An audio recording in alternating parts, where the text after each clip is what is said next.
Alexander Cavendish did not remember falling. He remembered the sharp crack of branches, the hot sting of air slashing across his face, the violent lurch as his stallion reared beneath him. He remembered the shout, rough, uneducated, too close to his left ear. He remembered the gleam of metal, the sudden shock of pain at his temple, and the dizzying sensation of the world tilting sideways. Then nothing. The ground caught him with brutal indifference. For a long time there was only darkness, dense and muffled, like being submerged deep beneath black water. Voices rose and fell above him, distant as thunder. Sometimes a rough hand seized his shoulder. Sometimes he heard laughter, ugly and triumphant. Once, as if through layers of fog, he felt fingers wrenching the heavy ring from his hand, and a whisper near his ear. "Won't be so grand now, will you, my lord?" He tried to move. His body refused. Heat and cold chased each other through his veins, leaving him shivering and burning in turns. Somewhere far away, a horse screamed.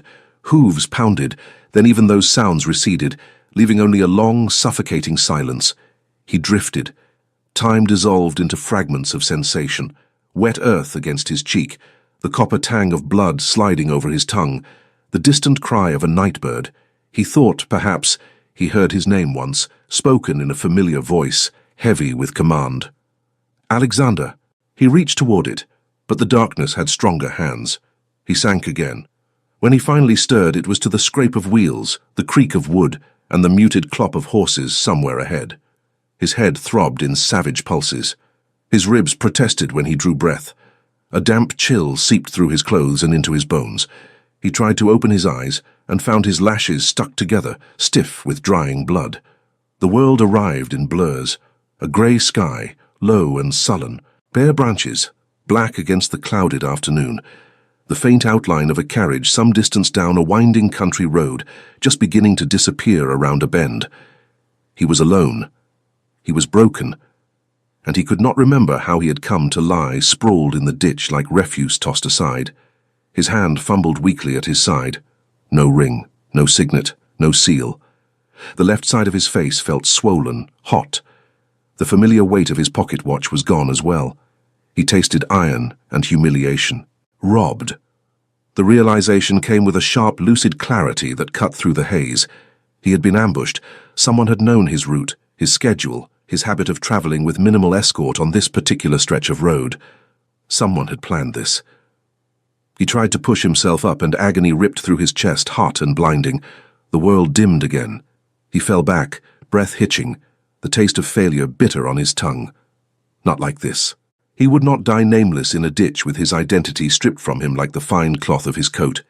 He was Alexander Cavendish, Duke of Renford, master of more land than most men ever saw in a lifetime, and he had clawed his way through enough political storms to know that surrender was nothing more than a choice.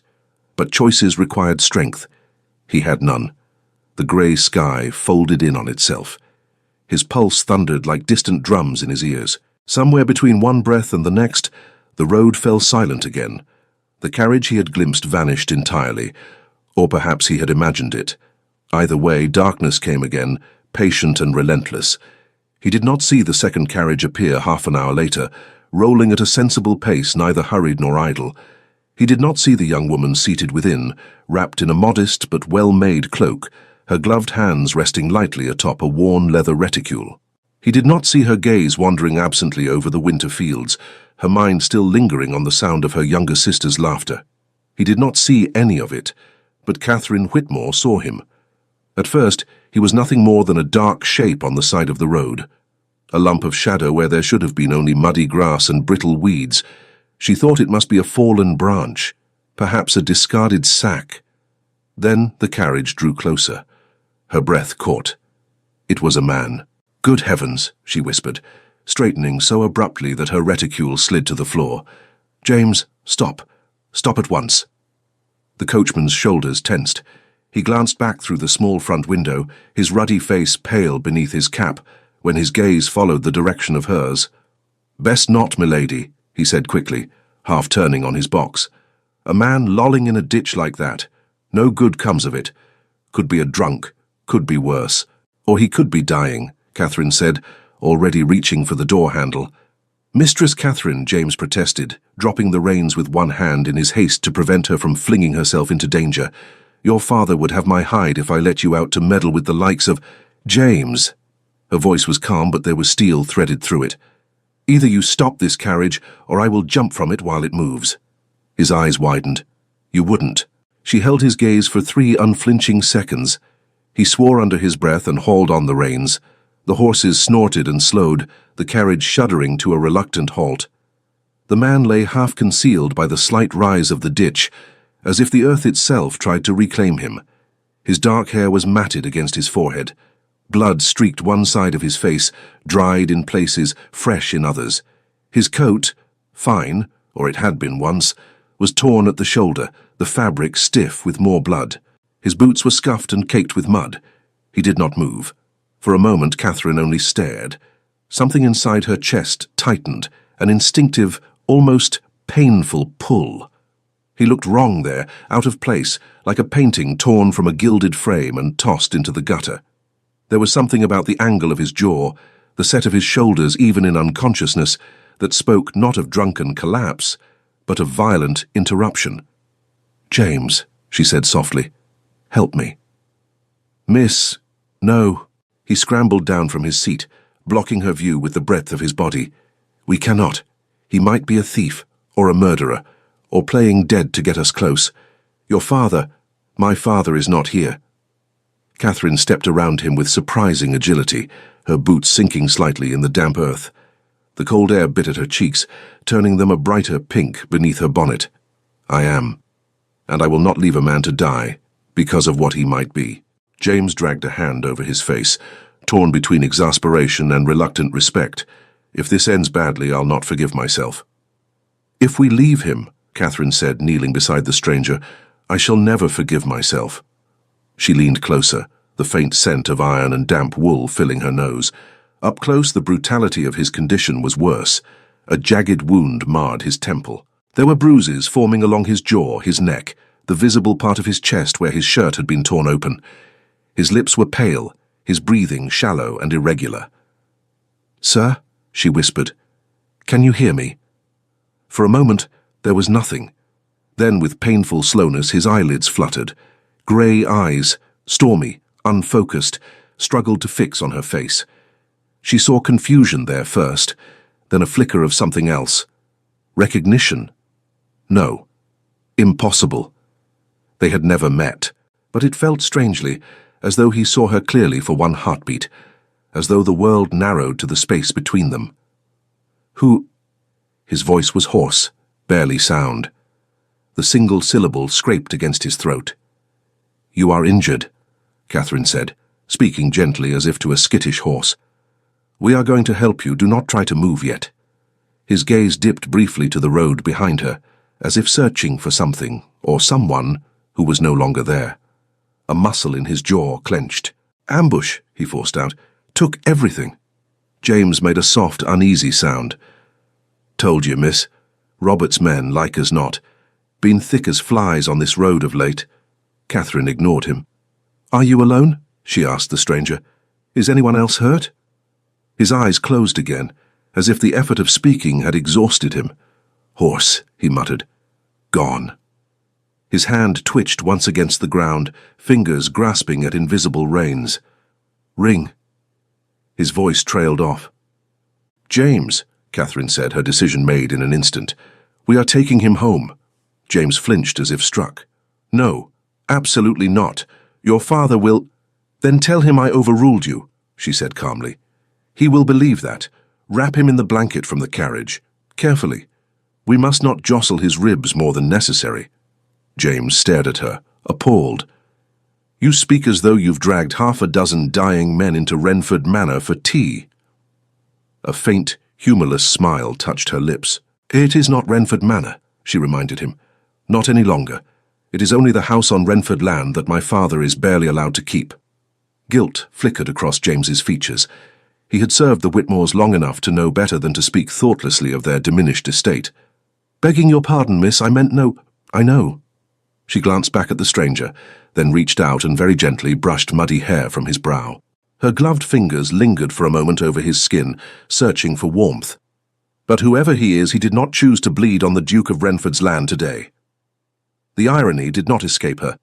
The Duke, a distant, powerful figure in her mind, owned everything as far as the eye could see, from the fences to the hedges to the crumbling cottage roofs.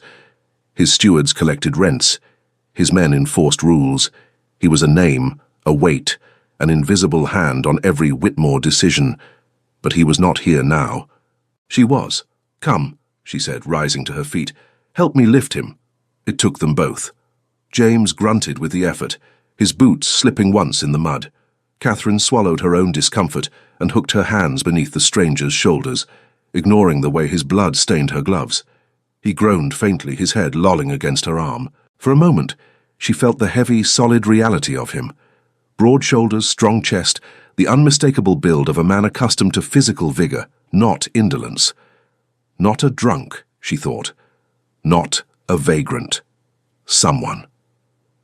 They maneuvered him into the carriage, laying him along the length of the seat, then propping his head in Catherine's lap to keep his airway open. The blanket, hastily shaken free of crumbs and dust, covered him from chest to boots. He shivered once, a sharp involuntary jerk that she felt through the bones of her thighs. "Drive as smoothly as you can," she told James as she settled herself, one hand steady over the stranger's shoulder. "But quickly." "Yes, miss." The resignation in his voice was thick enough to taste. Still, he obeyed. As the carriage jolted back into motion, Catherine focused on keeping her breathing slow and even. The stranger's weight was considerable, pressing into her, making every bump in the road resonate through their shared contact. She watched the rhythm of his chest beneath the blanket, counting each rise and fall. Too shallow, too slow. "Stay with us," she murmured, bending closer so that her words brushed his ear. "Whoever you are, do not let go yet. The world is ill-mannered enough. It does not need to be rid of you so abruptly." His lips moved. She leaned closer, straining to hear. "Name," he whispered. The faintest ghost of a smile tugged at the corner of his mouth, cracked and chapped with cold. "Not important." "That is for you to decide," she said softly. "Not for fate, or thieves, or ditches." He made a sound that might have been a laugh, and for one astonishing second his eyes opened again. They were clearer this time, still clouded by pain, but more focused, his gaze searching her face with almost disconcerting intensity. She felt suddenly exposed beneath that scrutiny, though she knew she must look absurd. Bonnet askew, cheeks flushed, cloak rumpled, a perfect stranger's head in her lap. "You are not afraid," he said slowly, as if the observation puzzled him. She tilted her chin. "Should I be?" His lashes lowered, then lifted again. Something like a memory sparked in his gaze. "Men like me," he murmured, "are seldom the safest." The carriage hit a rut. Pain surged through him, visible in the way his jaw clenched, his fingers spasming at his sides. His words broke off into a ragged breath. "Men like you," Catherine said firmly, "are currently in no condition to threaten anyone. Rest. If you faint again, see that you do it neatly. My gown is not meant for bloodstains." To her surprise, a faint, breathless huff escaped his chest. "Commanding," he murmured. "Like a—" His brow furrowed. "Colonel—" "I beg your pardon." "Regiment," he mumbled, his thoughts slipping sideways. "Orders, move the troops, hold the line, Renford, I will not fall." The name skated past her ears like a spark. Renford. Her heart gave a startled leap, then immediately scolded itself for such nonsense. Renford was the name of the duchy, the land, the estate. Men spoke it in taverns and counting-houses and tenant cottages. It did not belong solely to the Duke. Soldiers might have marched under that banner. One of them could easily be lying in her lap now. Still the word lodged under her skin, an irritant of curiosity. "Renford is not a regiment," she said quietly, unable to stop herself. "It is a place." He did not seem to hear. His eyes had gone unfocused again, roaming the interior of the carriage as if seeing something entirely different. "Meeting at dawn," he whispered. "Letter in red ink. Parliament will not wait. Damn them all, they never—" His words dissolved into incoherent murmurs. The fever, she realized with a pang, was already pulling him down. Catherine bit her lip. Names, places, letters. None of it belonged in the muddled speech of a common highway victim. But she had no time to puzzle over that now. The smell of smoke and damp stone grew stronger, signaling that they were nearing home. Home. Whitmore House, once proud, now weary, sat on a gentle rise overlooking fields that no longer belonged entirely to them. The front drive was lined with bare, skeletal trees. In summer, the leaves tried valiantly to make the approach look grand. In winter, the truth stood exposed. Peeling paint, missing shingles, broken fences mended with rope instead of proper boards. The carriage rolled to a stop before the front steps. The heavy door flew open almost at once, as if the house itself had been holding its breath for Catherine's return. Thomas Whitmore stood in the doorway. Her father had once been a tall man, straight-backed and sharp-eyed, known for his quick wit and quicker laughter. The years had bent him, rounding his shoulders, hollowing his cheeks. Debt-inked lines of worry at the corners of his eyes. The grey in his hair had overtaken the brown, and his clothes, though clean, showed signs of careful mending. He squinted at the carriage, then at his daughter emerging from it. "You're late," he said gruffly, though relief softened his tone. "I was beginning to imagine every mishap from broken axles to runaway horses. Did your sister make you stay to hear every detail of her newest domestic triumph?" "She did discuss her curtains at length," Catherine admitted, stepping aside as James moved to open the other door. "But that is not why I am late." "Then what in blazes—" His question snapped in half when he saw James struggling to maneuver a limp, blanket-wrapped body from the carriage. Thomas's face drained of colour. "What?" he said very quietly. "Is that—" "A man," Catherine said, her chin lifting defensively. "I can see that it is a man," he snapped, suddenly sounding more like the father she remembered from her childhood.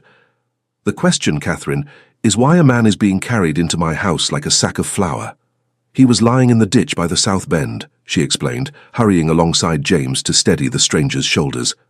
"Unconscious, bleeding. We could not leave him there to die.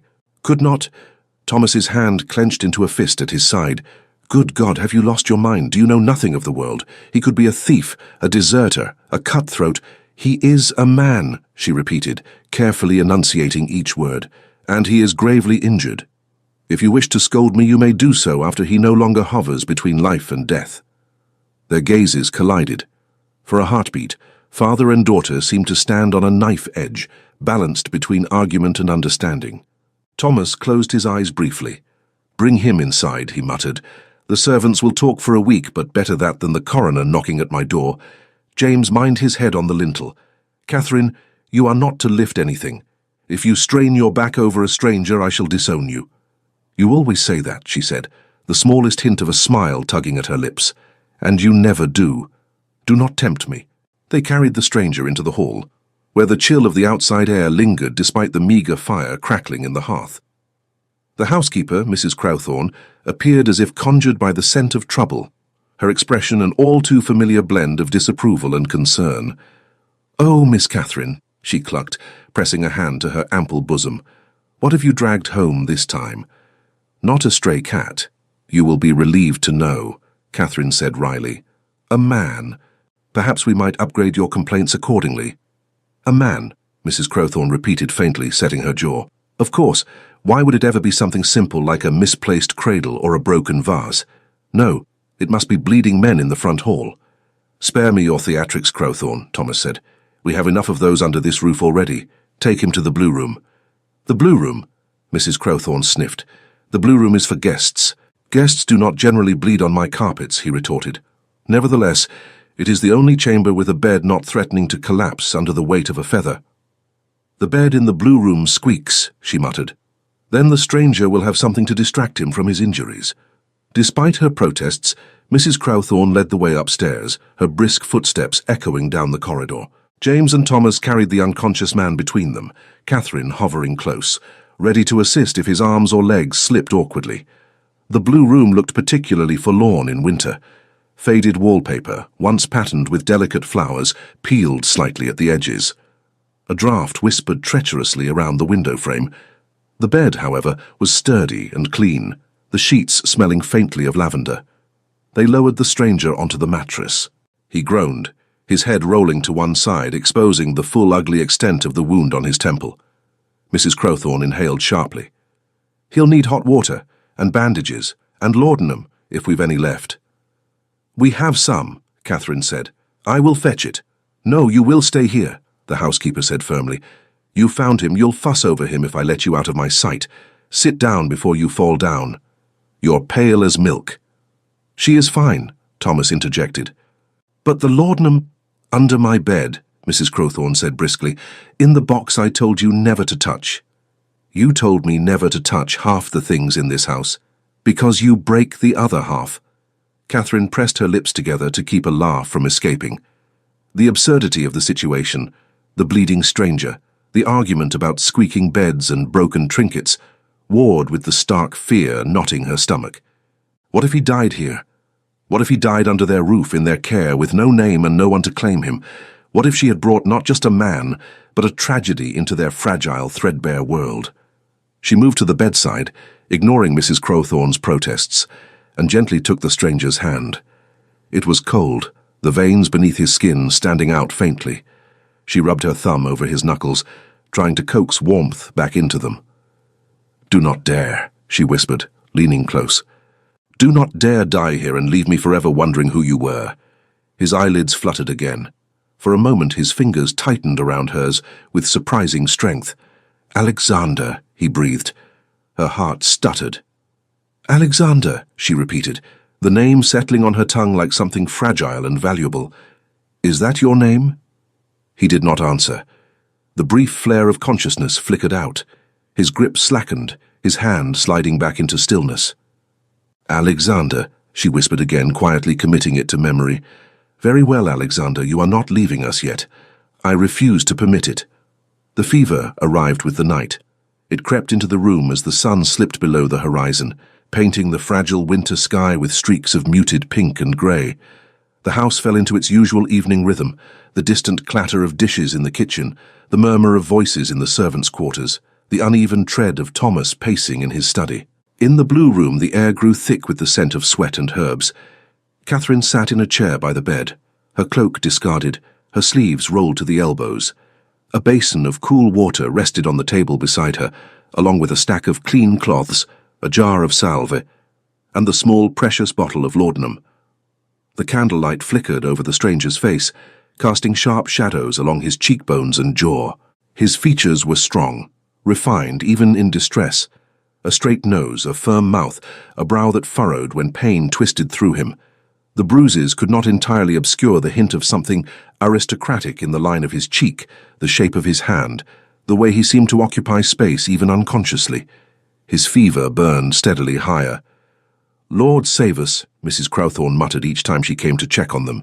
"He's cooking like a Christmas goose." "He will not be served on a platter," Catherine said, wringing out another cloth and laying it carefully across his forehead. His skin hissed almost audibly under the cool touch. "We are bringing the heat down, slowly." "If he lives through the night, it will be a miracle," the housekeeper said, softening despite herself. "You should sleep, Miss Catherine. Your eyes look like bruises themselves." "I am not tired," Catherine lied. Mrs. Crowthorne snorted. "And I am not old." Both statements are equally false. She studied the young woman for a long, considering moment. "I'll send up some broth, and a roll. If you're determined to sit vigil, you'll do it with strength in your bones." "Thank you." When she left, the room felt even quieter. The stranger tossed restlessly, his breath coming in uneven gasps. The sheets twisted around his legs. Once his hand shot out, fingers clawing at the air, as if reaching for something just out of sight. "No," he rasped. "Get back. Hold the line, for God's sake, man, that's an order." Catherine caught his hand and held it firmly, her other palm pressing gently against his shoulder. "You are safe," she said, her voice steady. "There is no battle here." His gaze snapped to her, wild and confused. For a second she thought he truly saw her. Then his eyes slid past, focusing instead on ghosts that only he could see. "Mother," he whispered. Then, with a sudden twist of anguish, "William." The name landed between them like a stone. Catherine had no idea who William was, brother, friend, comrade, but something in the stranger's voice made her throat ache. He spoke, off and on, for hours. Names tumbled from his fevered lips. Places, orders, fragments of discussions with men she had never heard of, about policies she did not fully understand. Parliament, the House of Lords, Late-night meetings near the river, votes, debts, scandals. More than once in the midst of delirium he said Renford again. "You will not take Renford," he snarled at one point, his hand tightening around hers with enough force to leave marks. "Not while I draw breath." Catherine steadied him, murmuring nonsense words, the kind one used for frightened children and wounded animals. Her mind churned furiously, piecing together what she could. Alexander, Renford, orders, Parliament, houses, debts. Her heart dared to form a dangerous idea. No, impossible. The Duke of Renford did not lie feverish in her family's old guest room, stripped of his ring and dignity, muttering secrets to a woman he had never met. The Duke was a distant figure in London, surrounded by polished floors and polished people. In any story she had ever heard, dukes did not end up in ditches. But then stories did not always report the whole of reality, especially stories told by those who feared those in power. She shook her head once sharply, as if to dislodge the thought. It was absurd, dangerous even to entertain. Better to consider him a soldier or a steward or a clerk. That was a manageable kind of mystery. And yet, each time his voice steadied, even briefly, the authority in it was unmistakable. It was the tone of a man accustomed to being obeyed, not just by servants or clerks, but by other men of consequence. "Who are you, Alexander?" she murmured, tracing an idle pattern on the back of his hand with her thumb. "And why do you sound like someone the world listens to?" He did not answer. The fever kept its hold. Outside, the wind picked up, rattling the window pane. An owl called from a distant tree. Somewhere in the house a door creaked as someone moved quietly through the corridor. Hours blurred. She must have dozed, because she jolted awake at the sudden feeling of being watched. The candle had burned low, wax pooling in a misshapen island at its base. The room smelled of stale sweat and drying herbs. The bed was quiet. Alexander lay still, his breathing more even, though his skin still flushed with lingering heat. His hair, damp with perspiration, clung to his forehead. The dressing on his temple needed changing. But for the first time since she had found him, he did not look as though the next breath might be his last. Catherine exhaled slowly, tension draining from her shoulders. Her own neck ached from hours spent in the same position. She shifted slightly in the chair, wincing at the pins and needles shooting down her legs. "Of course," came a dry voice from the doorway. "You would find a way to turn a quiet evening into an epic." Thomas leaned against the doorframe, his arms crossed. The lines around his eyes had deepened, shadows bruising the skin beneath. He tried for a light tone, but his gaze flicked anxiously to the man in the bed. "How is he?" he asked, and there it was, the worry he had tried to hide. "Better for the moment," Catherine said. "The fever has dropped slightly. He is less restless." "Less prone to shouting battlefield orders, you mean?" her father said. "Crowthorne tells me he has been running entire campaigns from that mattress." "He is not in his right mind," she said quietly. "Men say strange things when fever grips them." "Strange things like the names of members of Parliament?" Thomas asked, raising a brow. "Because that is one of the tidbits that floated to the servants' ears, along with something about a vote in the Lords that would ruin the country's spine, whatever that means." Catherine opened her mouth, then closed it. "We should not listen to the ravings of a delirious man as if they are coherent thoughts," she said finally. Thomas studied his daughter, then the stranger, then his daughter again. "Tell me, my girl, do you honestly believe that a common labourer, or even a common soldier, would speak in his ravings of the Lord Chancellor, the Corn Laws, and Renford in the same breath?" She hesitated. "No?" "No," he echoed softly. He stepped closer to the bed, peering down at the man's face with a grudging curiosity. "That is a gentleman's face, whether we like it or not, and not a minor one. Look at the set of his nose, the way he does not slouch even in unconsciousness. That is aristocracy bred into the bones." "Then he will have a family who misses him," Catherine said. "People who will be looking for him." "Or people who put him in that ditch," Thomas muttered. She glanced sharply at him.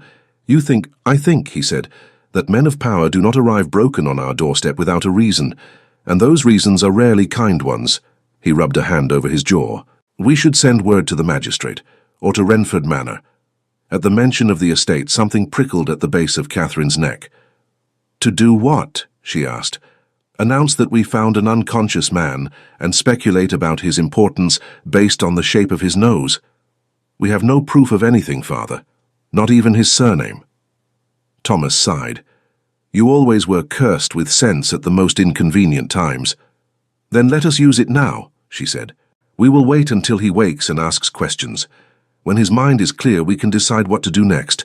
Until then, we only risk making ourselves look foolish, or worse, making him vulnerable if someone dangerous truly did this to him. She had appealed to his caution, his pride, and his lingering sense of chivalry all at once. Thomas groaned quietly, as if physically pained by being persuaded. Very well, he said at last. We wait. But if he is some sort of... He waved a vague hand. Conspirator, or traitor, or debtor hiding from his obligations, or... We will deal with that when we come to it, Catherine interrupted gently. For now he is simply a man who owes his life to our stubbornness. Thomas's mouth twitched. Your stubbornness, you mean? I was inclined to leave him to his fate, you recall. She remembered all too well the flare of anger that had flashed across his face when she had first described what she intended to do. He had shouted. She had shouted back. James had shifted from foot to foot, looking as if he wished very much to be anywhere else. The argument had ended only because there had been more pressing concerns, like bandaging a gaping wound. If he lives, Thomas said slowly, do you know what he will owe you? A debt? She said lightly. I am not so poetic as to call it a life. A debt of honour, he said, ignoring her attempt at levity. And men who mutter about Parliament and Renford do not settle debts of honour lightly. She thought of their muddled finances, of the long humiliating interviews with stewards sent from Renford Manor, of the threats, delicately veiled, about arrears and evictions, of the way Thomas's shoulders curled more with each passing year. A debt of honour is not a coin one can spend, she said quietly. No, he agreed, but it is a shield sometimes, and God knows we could use one. Catherine said nothing. They lapsed into silence, the only sound the steady tick of the clock on the mantel and the stranger's softer, more even breathing. The candle guttered, then flared again, stubbornly clinging to light. You should sleep, Thomas said eventually, his voice gentler. Crowthorne has made up the small room next to this one for you. If anything changes, she will come flying in here like a hawk after a field mouse.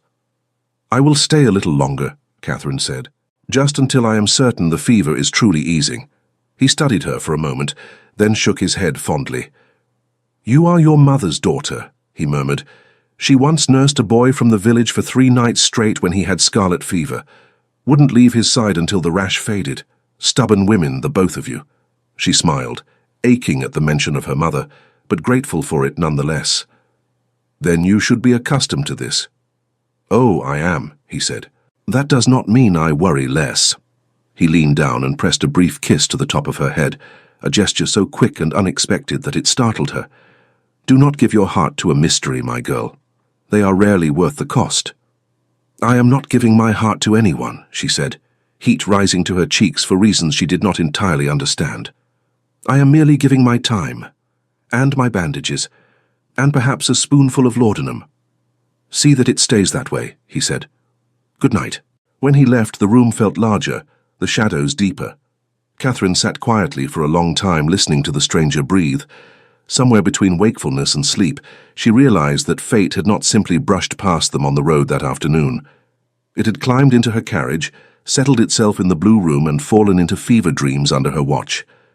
The question was not whether this would change anything. The question was how much. Morning came slowly, grey light seeping around the edges of the curtains. Birds began to chatter in the leafless branches outside. Somewhere downstairs, pots clanged, and the smell of porridge drifted faintly upward. Catherine woke with a stiff neck and a blanket she did not remember pulling over herself. Mrs. Crowthorne's handiwork, no doubt. For a moment she did not move. She listened. The breathing in the bed beside her was steady, not ragged, not gasping. Steady. She rose immediately, the fatigue in her limbs forgotten, and crossed to the window to pull the curtains aside just enough to let more light in. The pale morning glow spilled over the man's face. The fever sheen had dulled. His skin, though still flushed, no longer radiated alarming heat. His lips had regained a hint of colour. His brow was smooth, not furrowed. He lay on his back, one arm resting loosely at his side, the other draped across his abdomen. Catherine let out a slow, relieved breath. "You are not done vexing me yet, then," she murmured. "Very well. I suppose I can endure your continued presence." She set about her tasks with brisk efficiency. The bandage on his temple needed changing. She did so carefully, wincing in sympathy at the sight of the raw, healing wound beneath. She cleaned it, applied fresh salve, and wrapped it again with clean linen. When she finished, she checked the time. Nearly 8. Mrs. Crowthorne would be up soon to pester her about eating. Her father would be pretending to read the paper, while actually wondering what was happening upstairs. The servants would be whispering in corners, inventing increasingly dramatic tales about the mysterious man in the blue room. She ought to go down, if only briefly, to reassure everyone that their household guest had not expired in the night. She was just turning toward the door when a low voice halted her. "You," he said. She froze. Slowly she turned back. He was awake. Not half-aware, not fever-muddled. Awake.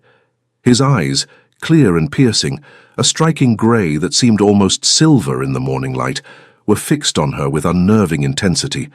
There was still a hint of weakness in the way his fingers flexed against the sheet, but his gaze was sharp, assessing.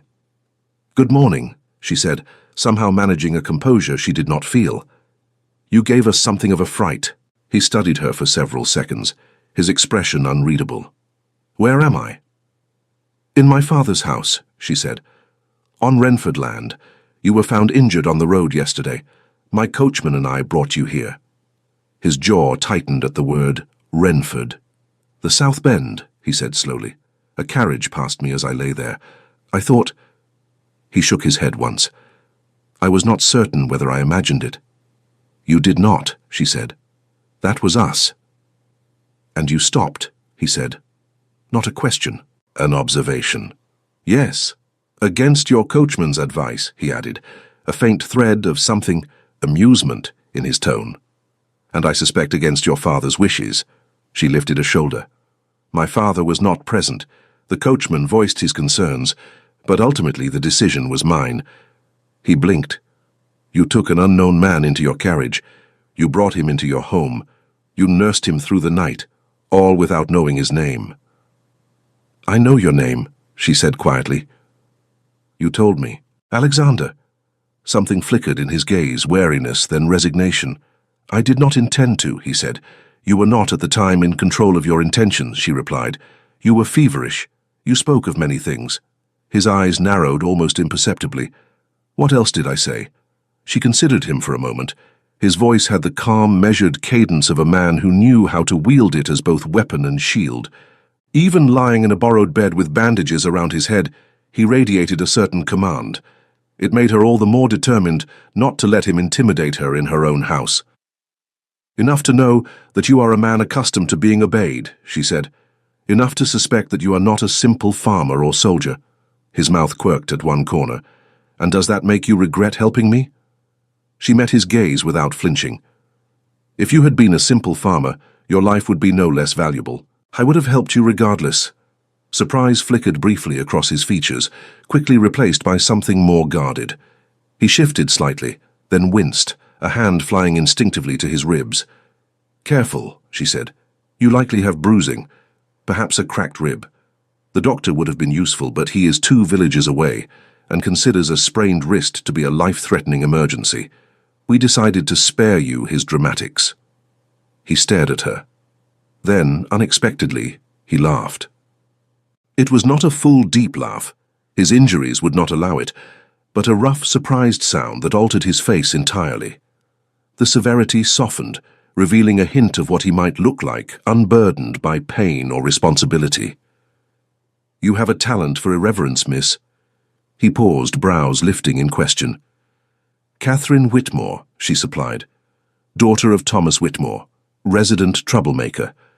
"Miss Whitmore," he repeated, as if testing the name on his tongue. "Then allow me to thank you properly. You have, by all appearances, saved my life." She felt an unexpected flush creep up her neck. "You are not yet fully recovered. Save your declarations of gratitude until you are no longer confined to bed. Many things seem more dramatic when viewed from a horizontal position, he smiled faintly. And are you always this unwilling to accept thanks? Yes. Why? Because words are cheap, she said simply. If you truly wish to repay a debt, you do it with actions. And I do not rescue men in ditches for the sake of what they might do for me later. He studied her again, his gaze searching her face for something. Approval? Judgment? She could not tell. Nevertheless, he said slowly, a man should know to whom he owes his life, and he should tell her his full name, if only so that she may curse it properly if he ever proves himself unworthy. Her heart gave a curious little leap. There it was again, honor, debt, the weight of things spoken in seriousness. She inclined her head. That seems reasonable. He drew in a breath, winced once more as it pulled at his ribs, and then pushed through the discomfort as if sheer will could override pain. My name, he said, is Alexander Cavendish. The name meant nothing to her, but the next did. Duke of Renford. The room seemed to exhale all at once. Silence fell, heavy and dense. The wind outside rattled the window again, as if reacting to the revelation. Catherine stood very still, her hand resting lightly on the footboard, her fingers suddenly numb. Of all the possibilities she had entertained, soldier, steward, minor lord, this had hovered at the edge of her imagination like a wild, forbidden thought she had not dared give shape to. And now here it was, shaped, solid, undeniable. The Duke of Renford lay in the blue guest room of her father's struggling house, his head having rested in her lap, his fever secrets spilled in her hearing. Her father's landlord, the man whose name stamped every rent notice, the man whose decisions reached into every corner of their lives, the man she had, more than once in the privacy of her own room, sworn at under her breath for the constriction of their circumstances.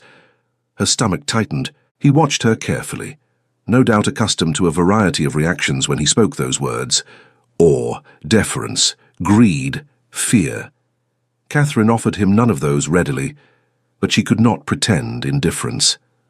The Duke of Renford, she said quietly, on Renford land in a Whitmore guest bed.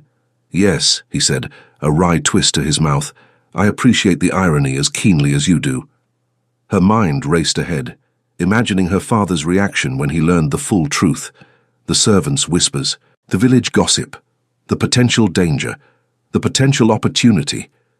Does anyone know, she asked, that you are here, that you are... you? His gaze darkened. The men who left me in that ditch know, he said. Or rather, they knew who I was when they stripped me of my ring. Whether they left me for dead believing no one would find me, or hoping someone particular would, I cannot yet say. And beyond them, she pressed, my household in London will know that I did not return when expected, he said. Renford Manor likely believes me in town. The distance between here and there is sometimes as wide as the ocean. News travels slowly. Then we are, for the moment, she said slowly, your only witnesses, your only keepers. Something flickered in his expression at that word. So it seems. She let out a breath she had not realized she was holding. Then, Your Grace, you may rest easy. Your secret is safe. For now. He tilted his head slightly, wincing again at the movement. You are remarkably calm. Would you prefer I faint? She asked, lifting a brow. I can attempt it, but I suspect I would only fall awkwardly and bruise my elbow. A huff of laughter escaped him. No, please do not. I have had quite enough drama for 1 week. Her lips curled despite herself. You are not what I expected, Your Grace. I might say the same, he replied. I do not often find myself indebted to young women who argue with me about the value of their own benevolence. Then perhaps you should fall into ditches more often, she said dryly. It might broaden your experience. His eyes gleamed. You would not wish that. You have already demonstrated how much work it is to drag me out of one. She bit back a smile, annoyed at how easily he could draw out her humor even now. You are impertinent for a man who nearly died on my upholstery, and you are bold for a woman who has just discovered that she spent the night watching over a duke, he countered. Her cheeks warmed, but she lifted her chin. Titles are useful in practical matters, she said evenly. They do not impress me much beyond that. He sobered, his gaze sharpening. "Then what does impress you, Miss Whitmore?" She opened her mouth to answer, and realized she did not have a ready response.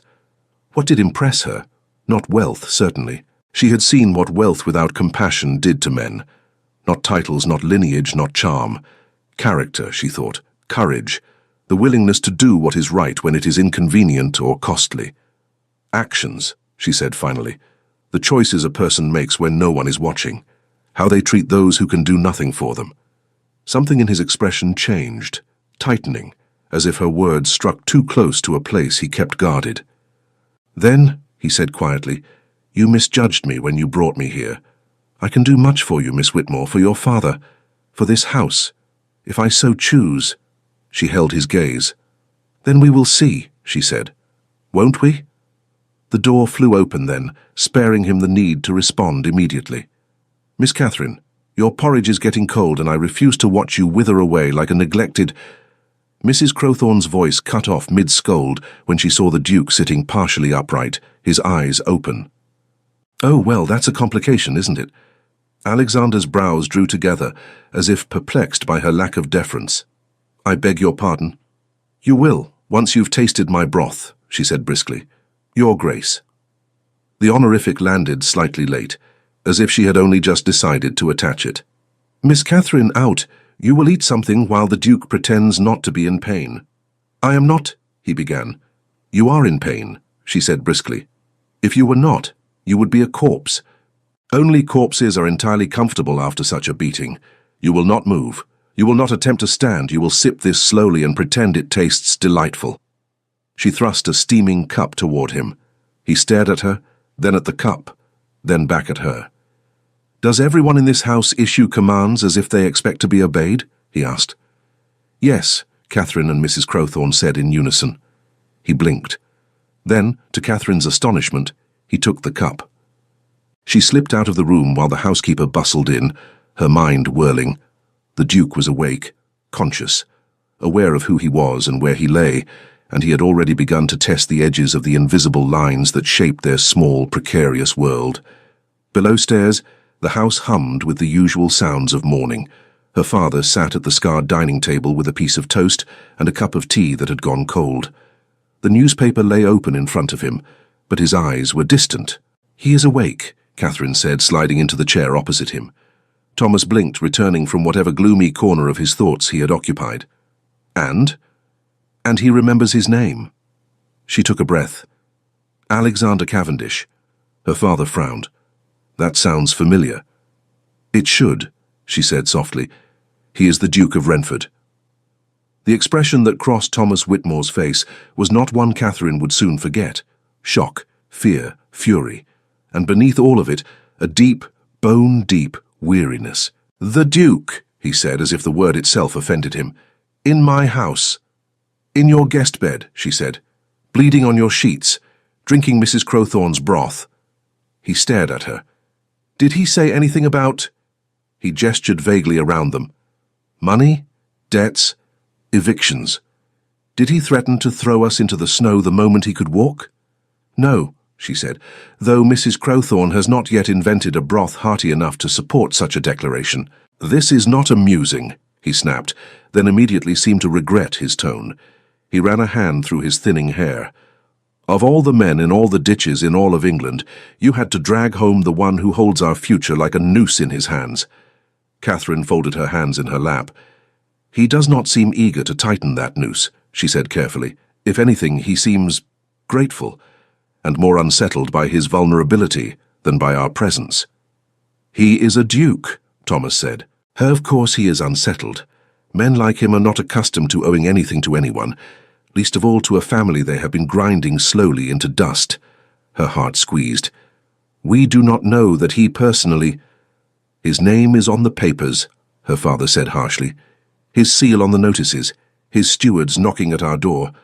Whether he signed each document with his own hand or delegated the task to some underling, the power is his. He cannot pretend innocence." "He did not," she said quietly. "Pretend innocence, that is. Not yet. He knows he owes us something. He called it a debt of honor even before he revealed his title." Thomas's eyes narrowed. "A debt of honor," he repeated. Those are fine words from a man who has never wondered how to pay his servants at the end of the month. Perhaps, she said, choosing each word carefully, we might see what he does before we decide what he will not do. Her father was silent for a long moment. When your mother died, he said at last, his voice rough, I promised myself I would not gamble with what remained of this family. I have already lost too much. Reputation, property, peace of mind. He looked at her, his gaze raw. I will not bet your future on the conscience of a duke. You are not betting anything, she said softly. The die is already cast. He is here. He knows who we are. He knows what we did. Whatever comes next, we cannot pretend it away. We can only meet it. He closed his eyes briefly. You sound like her, he whispered. She reached for his hand. Then perhaps we will survive this, as we survived everything else. He squeezed her fingers once, then let go. Go back to him, he said. Watch him. Talk to him. Learn what you can before the world comes pounding at our door. Because it will, Catherine. Men like him do not disappear quietly. She rose, her heart heavy and strangely light all at once. I will. As she climbed the stairs, Catherine felt the threads of her life tighten and shift. Yesterday, the Duke of Renford had been nothing more than a name on paper, a shadow in faraway rooms where decisions were made without her input. Today, he was a man in her guest room, drinking her housekeeper's terrible broth and sparring with her over the nature of gratitude. Tomorrow was a mystery. But for the first time in a long time, she felt something unfamiliar stir beneath the constant press of worry and responsibility. Anticipation. The road that had always stretched predictable and narrow before her now forked in a direction she had never imagined. She had reached down into the ditch and pulled up not just a man but a story with the power to unravel and rewrite the threads of her world. And she could not, for the life of her, look away. By the third day, Alexander Cavendish had become an unwelcome fixture in the rhythms of Whitmore House. Unwelcome not because he was unpleasant, but because his presence changed everything. Servants whispered in corners. Mrs. Crowthorne grumbled louder than usual, which Catherine recognized as concern wrapped in complaint. Thomas paced his study, muttering calculations that had nothing to do with crop yields and everything to do with dukes and debts, and the impossible tangle of gratitude and resentment. And Catherine found herself spending far too much time in the blue room, telling herself it was duty when it felt dangerously like something else. Alexander recovered with the stubborn determination of a man unaccustomed to being told what his body could not do. On the morning of the third day, she found him attempting to stand without assistance, one hand gripping the bedpost, jaw clenched against the pain radiating through his ribs. Sit down before you fall down, she said from the doorway. He glanced at her, a flash of irritation quickly suppressed. I have spent enough time horizontal to last a lifetime. Then spend a few more days ensuring you do not spend the rest of it that way permanently, she retorted, crossing to his side. Your ribs are bruised, possibly cracked. Standing will not heal them faster. It will only give Mrs. Crowthorne an excuse to say, I told you so when you collapse. She already says that hourly, he muttered, but he allowed Catherine to guide him back to the chair by the window.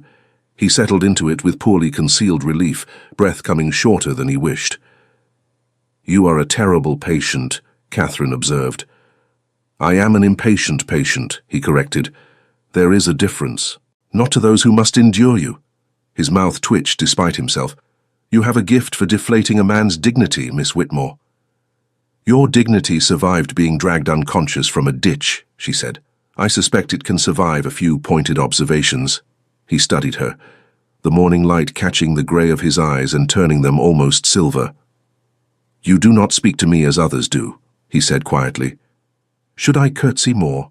She asked, deliberately misunderstanding. No. His gaze held hers. I mean, you speak to me as though my title is incidental, as though the man matters more than the rank. She considered that. The rank did not bleed on my upholstery, she said finally. The man did. I am more concerned with the latter. Something shifted in his expression, surprise perhaps, or recognition. My mother would have liked you, he said. Would she? She believed that character outweighed title, he said. A philosophy that made her deeply unpopular in certain circles and deeply beloved in others. She insisted I walk the tenant farms, know their names, see which children had boots for winter. My father thought her sentimental. I thought her inconvenient. And now? Catherine asked softly. Now she is the voice in my head every time I sign an order that affects lives I will never see, he said. I do not always live up to her standards, but I hear her disappointment when I fail. Catherine sank into the chair opposite him. That is a heavy ghost to carry. Better than carrying nothing at all, he replied. They sat in comfortable silence for a moment, the winter sun pale against the floorboards. Your Grace, she said eventually, why were you on that road alone? Surely a duke does not travel without guards, without the pageantry expected of my station, he finished. No, but I was meant to meet someone quietly. A minister who prefers his conversations unrecorded. We had business regarding grain tariffs and trade restrictions, matters that make powerful men unhappy when altered. And someone new, she said, understanding dawning. Yes.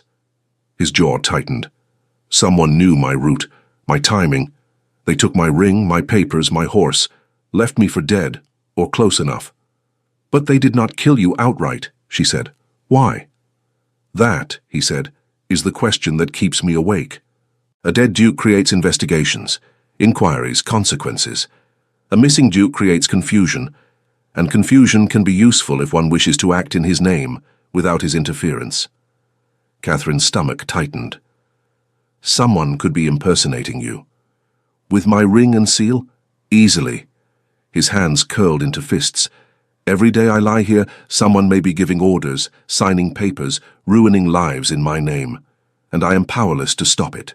She saw the frustration coiled in every line of him, the leashed fury of a man accustomed to control now stripped of it. You are not powerless, she said. You are healing. There is a difference. Tell that to the tenants who may be evicted while I convalesce, he said bitterly. Tell it to yourself, she countered. You are no use to anyone dead. Recover first, then act. He looked at her, and slowly, some of the tension eased. You are relentless. I am practical, she corrected. Someone in this room must be. A knock interrupted them. Thomas entered, his expression tense.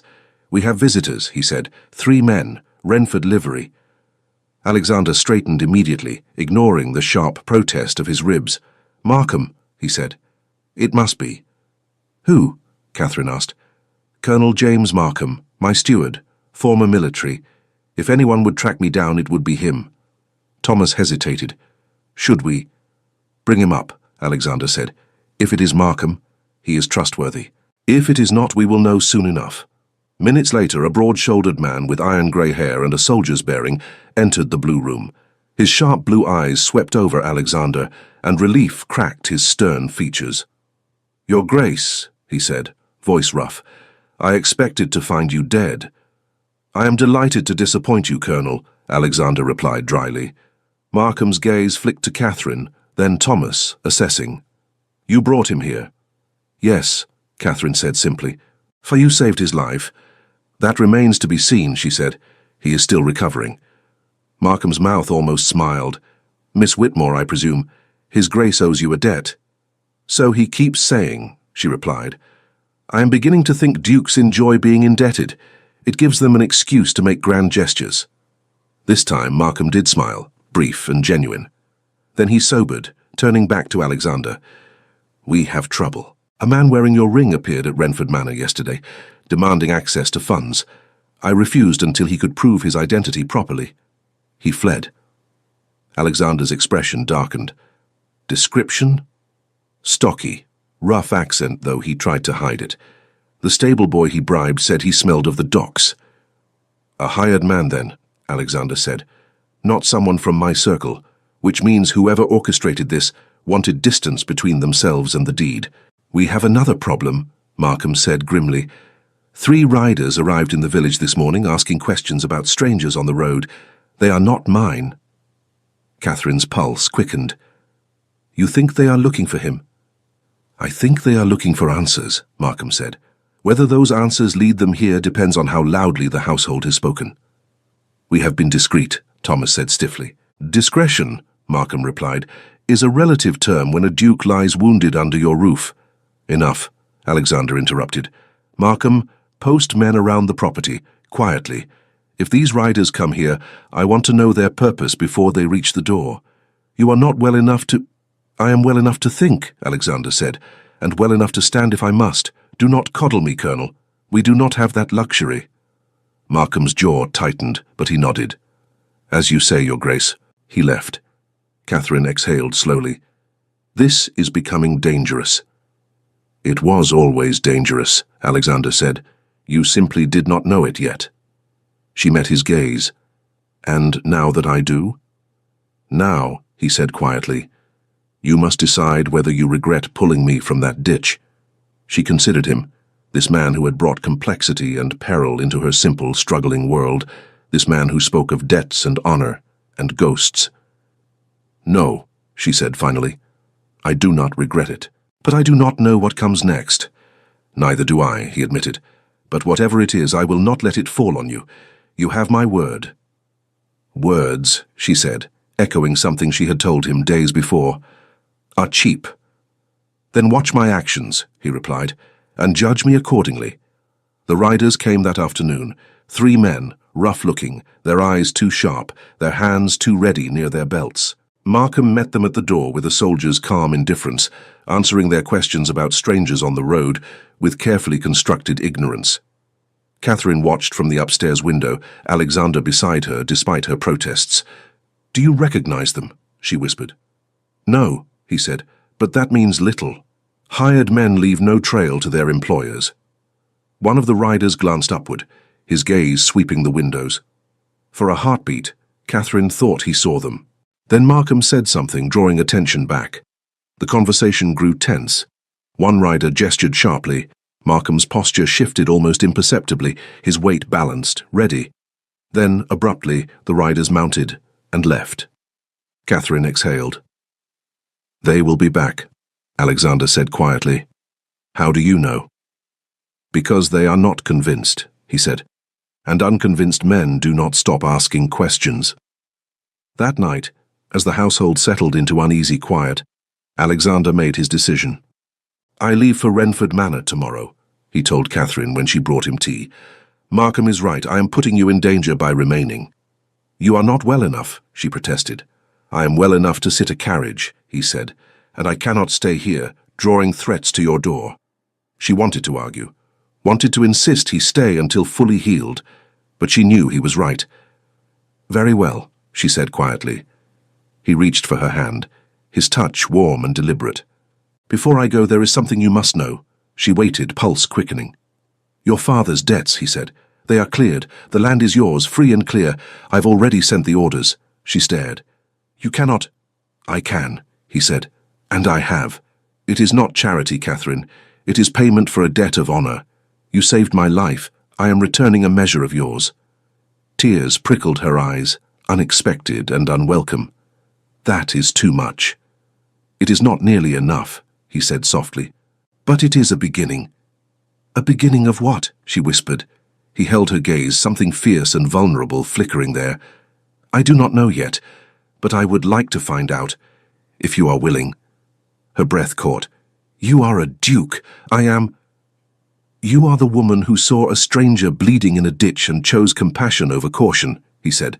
You are clever, brave, and entirely too good at deflating my pride. You are, in short, the most interesting person I have met in years. That, she said unsteadily, is a dangerous thing to say to someone you have known less than a week. Then let me know you longer, he said. Come to London, as my guest. Let me show you that not all of my world is insufferable. And if I find it entirely insufferable, he smiled, then I will know I chose wisely, because only someone worth listening to would tell me so. She looked at him, this man who had arrived broken and left her world irrevocably changed. I will think about it, she said. That, he replied, is more than I hoped for.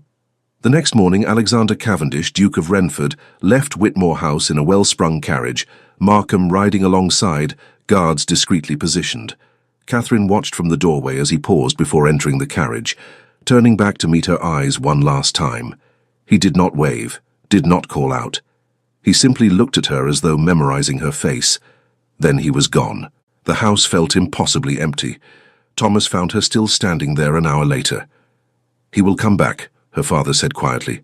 "You do not know that." "I know men," Thomas said, "and that man is not finished with you." 3 weeks later, a letter arrived. It was written in a bold, precise hand on heavy paper, embossed with the Renford seal. "Miss Whitmore, I have thought of little else but our conversation. London still waits. So do I. Yours in gratitude and hope." Alexander Catherine read it 3 times. Then she sat down and began to write her reply. The world, she thought, was about to become far more complicated, and for the first time in years, she welcomed it. London arrived in Catherine's life the way Alexander had, sudden, overwhelming, and impossible to ignore. The journey from Whitmore House had taken 3 days, the roads muddy and rutted from early spring rains. Catherine sat in a well-appointed carriage sent by the Duke of Renford himself, accompanied by Mrs. Crowthorne, who had insisted on coming despite her loud protests that London is full of thieves, liars, and people who think too much of themselves. "You have just described every village in England," Catherine had replied. "Yes, but in London they wear better coats while doing it," Mrs. Crowthorne had retorted. Now, as the carriage rolled through streets that grew progressively wider, cleaner, and more imposing, Catherine felt the first real flutter of doubt settle in her chest. She had accepted Alexander's invitation after 2 weeks of agonizing deliberation. Her father had encouraged her with uncharacteristic enthusiasm. "Go," he had said. "See what the world offers when it is not grinding you into dust. You have earned that much." But earning the right to visit and belonging in a world of dukes and duchesses were 2 entirely different things. The carriage turned onto a street lined with elegant townhouses, their facades gleaming white in the afternoon sun. Servants in livery stood at attention before polished doors. Ladies in gowns that cost more than Catherine's entire wardrobe stepped delicately over clean cobblestones, their maids trailing behind with parcels wrapped in ribbon. Catherine's breath caught. "Steady," Mrs. Crowthorne said, reading her tension with the ease of long familiarity. "You pulled a duke out of a ditch and kept him alive through fever. A few fancy houses will not frighten you." "The houses do not frighten me," Catherine said quietly. "The people inside them do." "Then be more frightening than they are," the housekeeper said simply. The carriage stopped before a townhouse that managed to be both understated and magnificent, tall windows framed by dark shutters, a door of polished oak flanked by lanterns of wrought iron, window boxes filled with early blooms that must have cost a gardener's monthly wage. A footman opened the carriage door. Catherine stepped out, her travelling dress suddenly feeling shabby despite being the finest she owned. She lifted her chin, refusing to let her uncertainty show. The front door opened before they reached it. Alexander stood in the doorway. He looked different here, not in appearance, though his clothes were finer and his posture perhaps a touch more formal, but in context. Here, he was not a wounded man in a borrowed robe. He was the Duke of Renford, master of this house and a dozen others, a man whose name carried weight in Parliament and power in every corner of England. But when his eyes met hers, the formality melted. "Miss Whitmore," he said, and his voice held the same warmth she remembered from the Blue Room. "Welcome." "Your Grace," she replied, dipping into a curtsy that felt both necessary and absurd, given that she had once wiped blood from his temple. His mouth quirked as if he shared the thought. "Please," he said, stepping aside. "Come in. Mrs. Crowthorne, I am delighted you agreed to accompany Miss Whitmore. I have been warned that London is not to be trusted." "You were warned correctly, Mrs." Crowthorne said, sweeping past him with the confidence of someone utterly unimpressed by titles. "Where is the kitchen? I will need to inspect it before Miss Catherine eats anything prepared by strangers." A flicker of amusement crossed Alexander's face. "Through the hall, down the stairs, first door on the left. My cook is named Mrs. Albright. Tell her I sent you. She will either adore you or declare war. I am not certain which." "Good," Mrs. Crowthorne said. "I prefer honesty to simpering." She disappeared into the house, leaving Catherine alone with Alexander in the elegant entryway. For a moment neither spoke. "You came," he said finally. "You invited me," she replied. It seemed rude to refuse. "You are many things, Catherine Whitmore," he said quietly, "but no one has ever accused you of being ruled by politeness."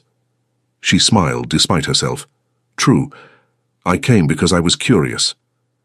About London. About you, she said honestly.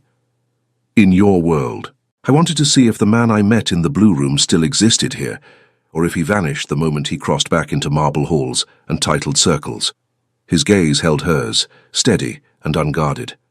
Ask me again in a week, he said, and tell me what you see.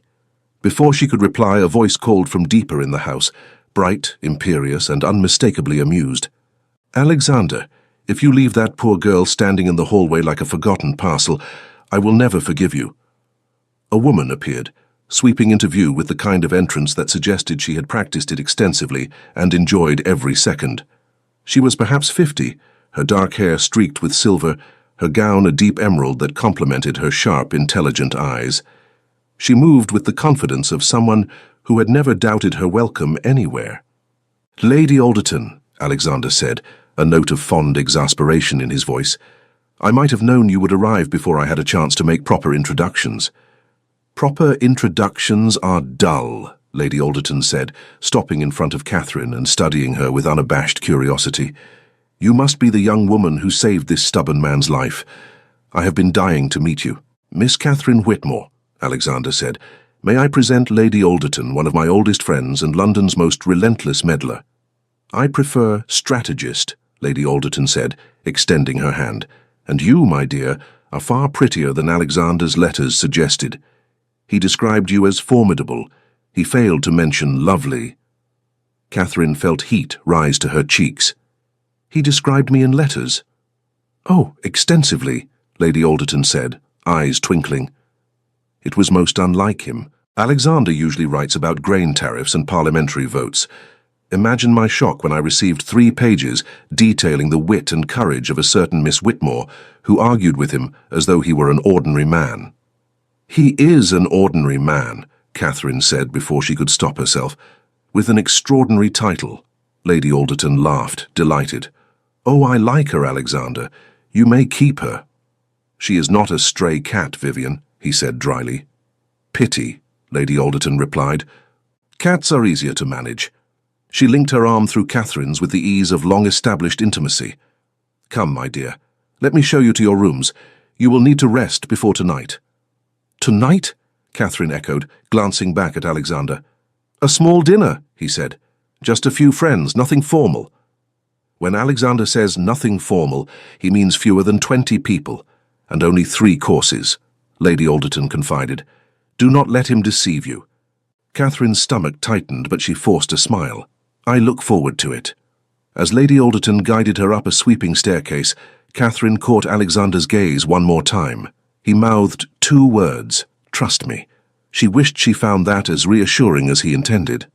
The room Lady Alderton led her to was larger than Catherine's entire bedchamber at home. A 4-poster bed dominated one wall, draped in soft blue fabric, that matched the curtains framing tall windows overlooking a manicured garden.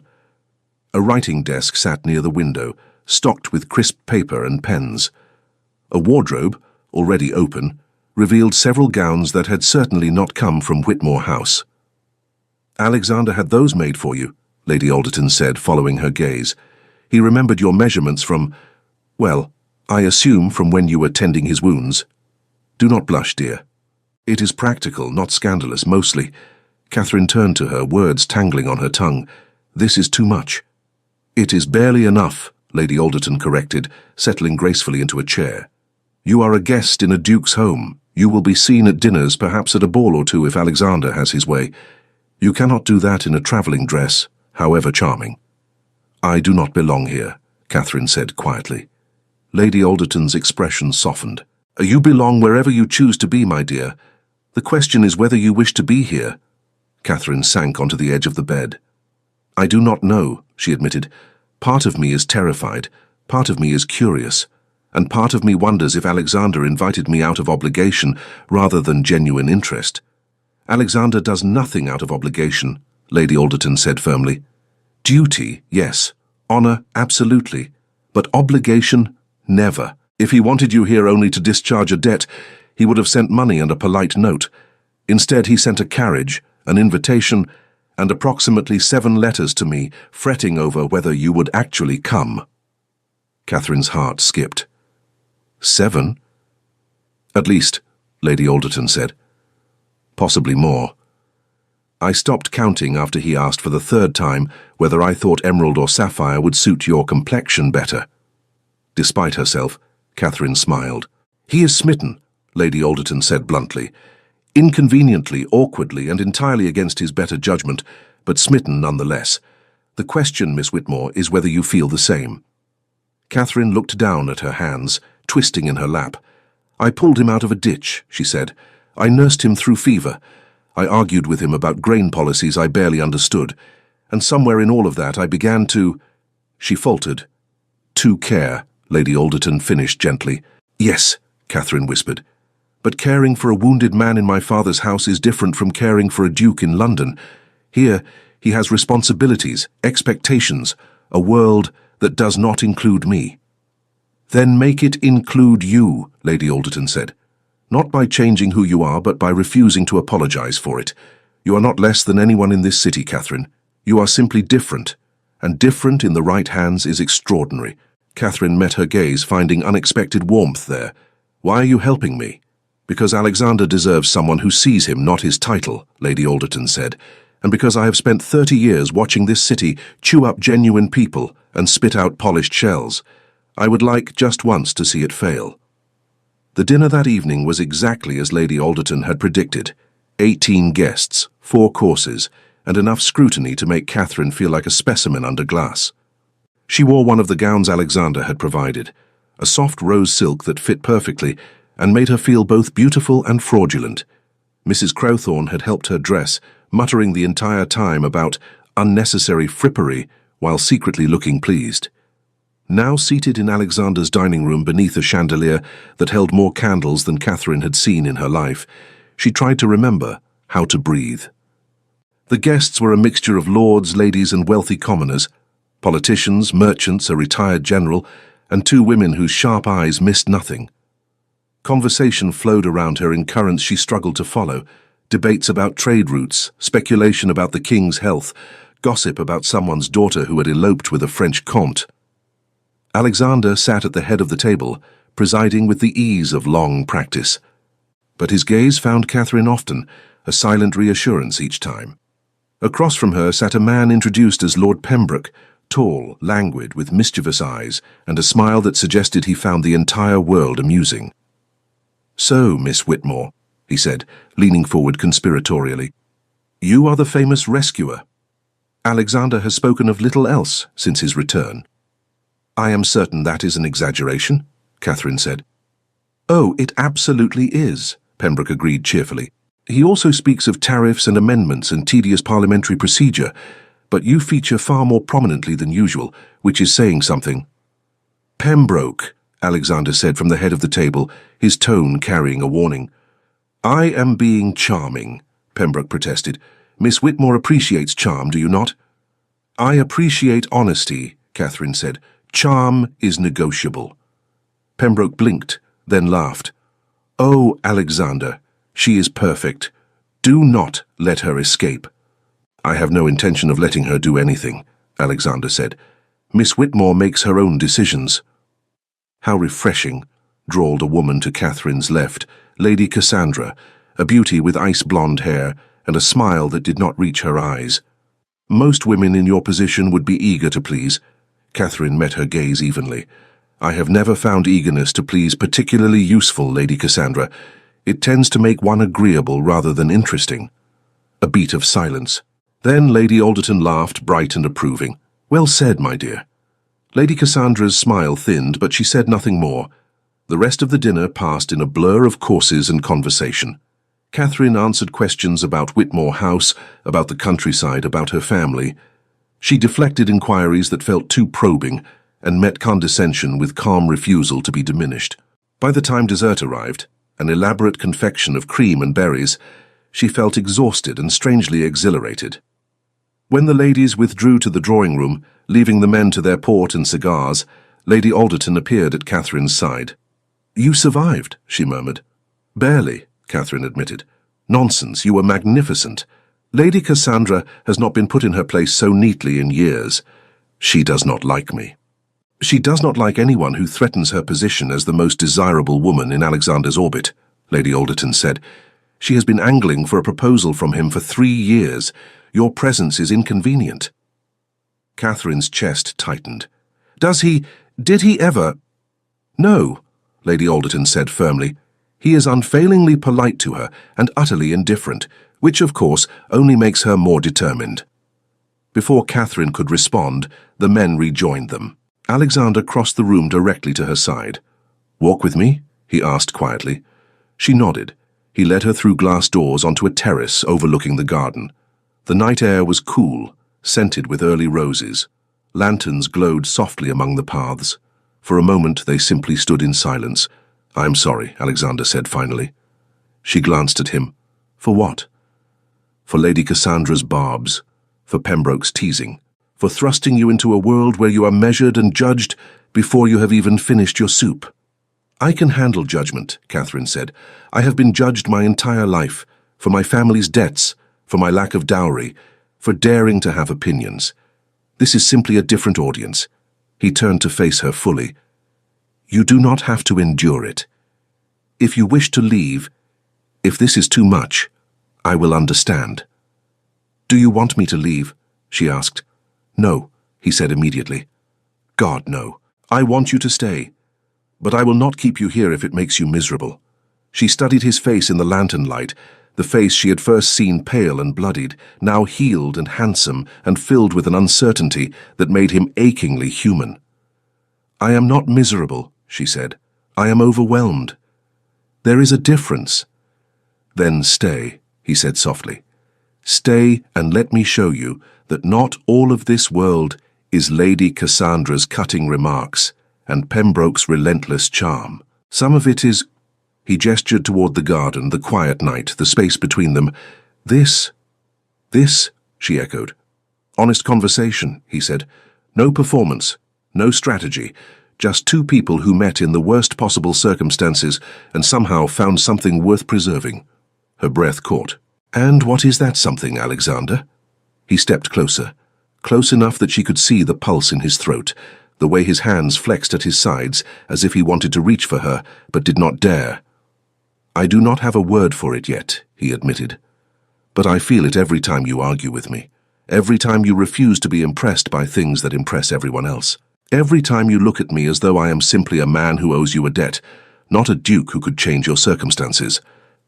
"You have changed my circumstances," she said. "You cleared my father's debts. You gave us back our land. That is not nothing." "It is payment," he said. "Not a gift. You saved my life, Catherine. I gave you back your security. We are even." "Then why am I here?" she asked, her voice barely above a whisper. "Because I am greedy," he said. "I want more than even. I want to know what happens next.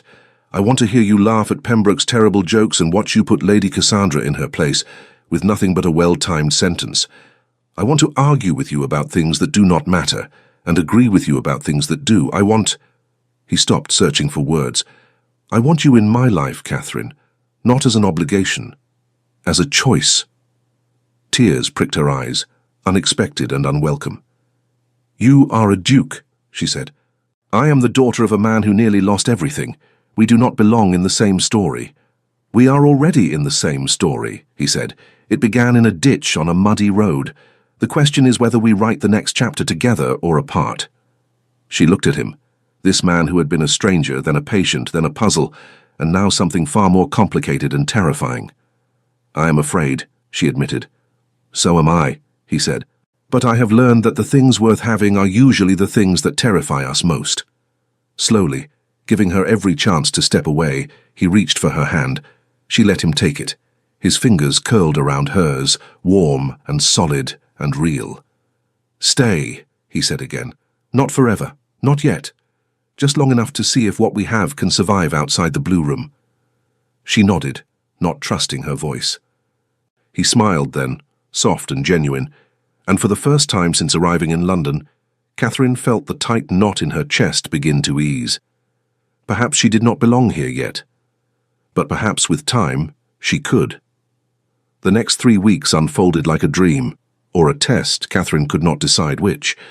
Alexander introduced her to his world carefully, as though understanding that too much too fast would crush rather than dazzle.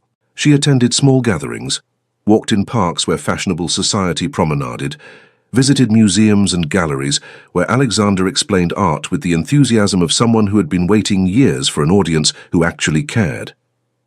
She met his friends, Lord Pembroke, who flirted shamelessly and made her laugh despite herself, Lady Alderton, who became something like a mentor, and a handful of others who seemed genuinely intrigued by the woman who had saved the Duke of Renford's life.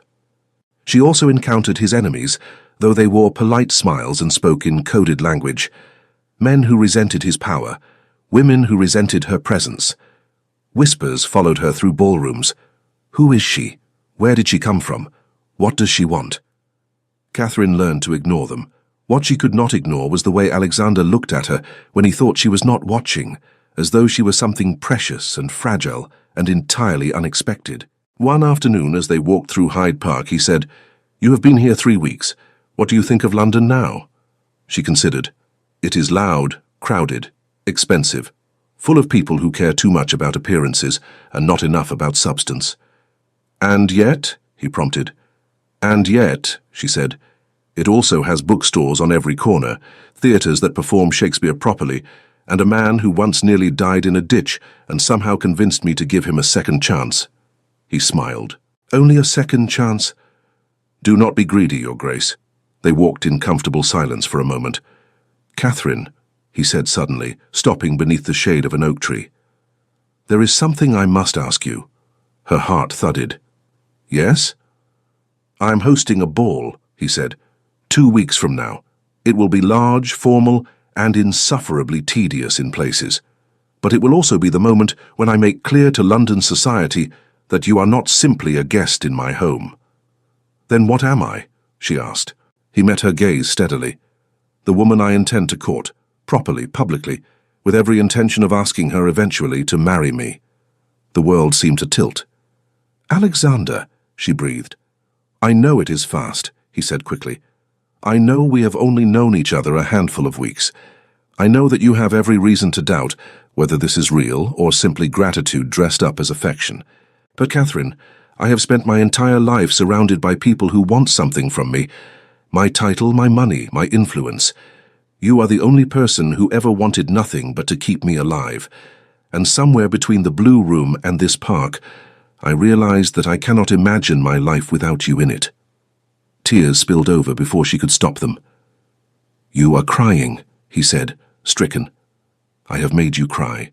I'm sorry, I'm crying because I'm happy, you idiot," she said, laughing through the tears, and terrified, and utterly overwhelmed. "Is that a yes?" he asked cautiously. "It is a maybe," she said. "Ask me after the ball. Let me see if I can survive being courted by a duke in front of all of London. If I can, then we will talk about the rest." He smiled, relief and hope mingling in his expression. "That is more than I dared hope for." "You are very easy to please," she said. "Only when it comes to you," he replied. The ball was everything Catherine had feared and more. The ballroom glittered with candlelight reflected in mirrors and crystal. Women in gowns worth more than Whitmore House swept across polished floors. Men in impeccable evening dress discussed politics and horses and investments, and Catherine stood at the top of the staircase in a gown of deep midnight blue, Alexander at her side, feeling as though she had stepped into a story that was not hers. "Ready?" he murmured. "No," she said honestly. "Good," he said. "Neither am I." They descended together. The whispers started immediately. Heads turned. Conversations paused. Catherine felt the weight of 100 gazes and forced herself to keep her chin high, her expression calm. Alexander led her to the center of the ballroom. The orchestra struck up a waltz. He bowed, she curtsied, and then they danced. Catherine had learned to dance as a girl, though she had rarely had occasion to use the skill. But Alexander led with the confidence of someone who had done this 1,000 times, and she found herself following easily, their bodies moving in sync. "They are staring," she whispered. "Let them," he said. "They have never seen me dance with someone I actually care about." "And how many people have you danced with?" she asked. "Hundreds," he said. "None of them you." Her heart swelled. The waltz ended. Applause rippled through the room. And then, to her shock, other men approached asking for dances. Lord Pembroke claimed the next, spinning her across the floor with theatrical flair. "You are doing splendidly," he said. "Half the room is jealous. The other half is confused. Both are excellent outcomes." A retired general danced with her after that, asking thoughtful questions about Whitmore House and nodding approvingly at her answers. Even Lady Cassandra approached, though her smile was brittle. "You have done well for yourself, Miss Whitmore," she said. "I have done nothing but be honest," Catherine replied. "Everything else followed." Lady Cassandra's smile froze. How quaint. But by the end of the evening, as Catherine stood on the terrace once more with Alexander, the city glittering below them, she felt something shift. "I survived," she said. "You triumphed," he corrected. She turned to him. "Ask me." He blinked. "Ask you what?" "What you wanted to ask after the ball," she said. "Ask me now." Understanding dawned in his eyes. "Catherine Whitmore," he said softly, taking both her hands in his. "Will you allow me to court you? Will you give me the chance to prove that what I feel is not gratitude or obligation, but something real and lasting and entirely inconvenient?" She smiled through fresh tears. "Yes." He exhaled, relief and joy flooding his features. "Yes?" "Yes," she said again. "But I have conditions." "Name them." "I will not become someone I am not," she said. "I will not simper or pretend or apologize for caring about things that matter. If you want me, Alexander, you get all of me. The arguments, the stubbornness, the refusal to be impressed by titles. I would not have you any other way," he said. "And," she continued, "if we do this, if we truly do this, you must promise me that you will see me, not the woman who saved you, not the novelty, me. I have only ever seen you, Catherine," he said quietly. "From the moment I woke in that blue room and you told me not to dare die there, you have been the clearest thing in my life ever since." She kissed him then, rising on her toes and pressing her lips to his with all the emotion she had been holding back for weeks. He froze for half a heartbeat, then kissed her back, his hands coming up to frame her face, his touch reverent and sure. When they finally pulled apart, breathless and smiling, he rested his forehead against hers. "Marry me," he whispered. She laughed. "You said you would court me first." "I am impatient," he said. "I told you that." "Then be patient," she said. "Court me. Let me grow accustomed to this world, and when the time is right, ask me again." "And will you say yes?" he asked. She smiled. "Ask me and find out." 6 months later, in a quiet chapel on Renford land, Catherine Whitmore became Catherine Cavendish, Duchess of Renford. Her father walked her down the aisle, tears streaming down his face. Mrs. Crowthorne sat in the front row, sniffling loudly and declaring it the most ridiculous and wonderful thing she had ever witnessed. Lady Alderton attended with a satisfied smile, as if she had orchestrated the entire affair herself, and Alexander stood at the altar, looking at Catherine as though she were the only person in the world. When the vicar pronounced them husband and wife, Alexander kissed her with a tenderness that made her heart ache. "I love you," he whispered against her lips. "I love you too," she whispered back, "even though you are still a terrible patient." He laughed, bright and free, and she realized that the man she had pulled from a ditch had become the man she would spend her life beside. Not because of duty, not because of debt, but because somewhere between a muddy road and a midnight blue gown they had chosen each other.